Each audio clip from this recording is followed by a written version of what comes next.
Hey guys, it's new bike day. We're at the G Spot. Let's go check it out. You!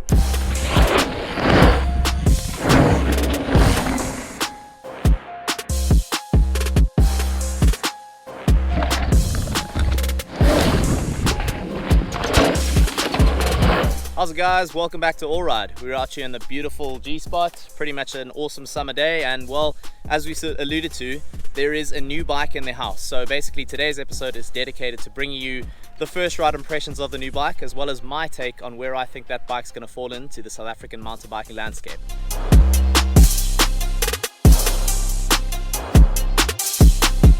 So what we've got here is the brand new PYGA Hyrax. True to PYGA's South African heritage, the Hyrax is the scientific name for the small rock scrambling dusty. And basically that's a pretty apt description of this bike because it is a medium travel bike that supports 140mm travel, both front and rear. It supports 29-inch wheels as well as 650B, and basically its true description or purpose is trail shredding, and that's exactly what I'm stoked on it. So in terms of the build, you've got RockShox suspension front and rear, a pike up front, deluxe out back, then you've got Eagle GX drivetrain, guide brakes up front, and then basically I've beefed it up with a C6 wheel set, 29 enduro, the chain guide as well as a C6 bars. So we've gone carbon all around, make it as light and as playful as possible. So now that you know what we're running, it's time to lock and load. Let's head over to the trails.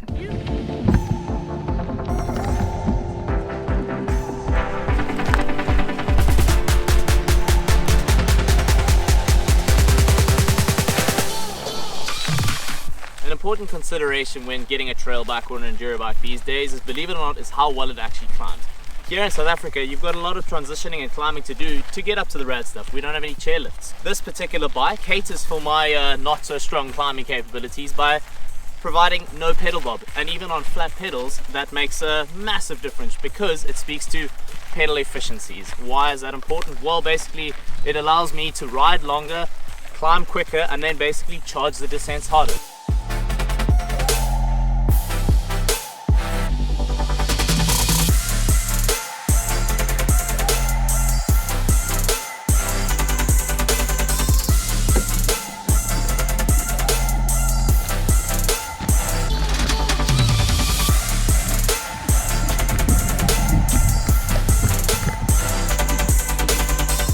Well, there you go, a nice mixture of Jeep track and technical single track climbs that's left us with the impression that this Hyrax can pedal both on the flats and the climbs. Typically today's standards of bikes are seeing them go longer, slacker and lower, especially the trail and enduro ones. And while the Hyrax ticks all those boxes, it also is a seriously good weapon for getting you up to those so you can have as much fun as possible on the descent. So while this oak's out there and having all the fun, who is the lucky behind the camera here? Running around, no bike. Black was a great choice today. It's a balmy 32 degrees here at the G Spot, but it's okay because we're a team, and I'll do it for Craig. I'll do it as long as he sends it this afternoon. Complete send. I think he's got what it takes. Turns out the Hyrax wheelie's pretty good too. Phew.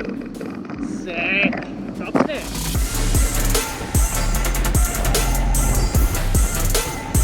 Alrighty, so the Hyrax is an out-and-out trail bike. It's not a freeride bike, it's not a DH bike, and it's not intended for those purposes. But where it really comes into its own is on majority of South African soil, where it's fast, wide open, somewhat technical, and it just loves to flow. So cruising this thing, it's super agile. First things off the bat, as you notice, is just how playful it is. While it's long and low, it feels super snappy, man, and even on the bigger wheels, I gotta say I'm impressed. It's got just the right amount of hop, but at the same time, it feels stable at speed and also really balanced, to be honest. You don't feel like you're too far forward, you don't feel like you're too far back. It feels like it really is built to attack, and it just loves this stuff. I thought I'd always be a 650 guy because of how playful they are, but Jesus, these things just roll on a dime.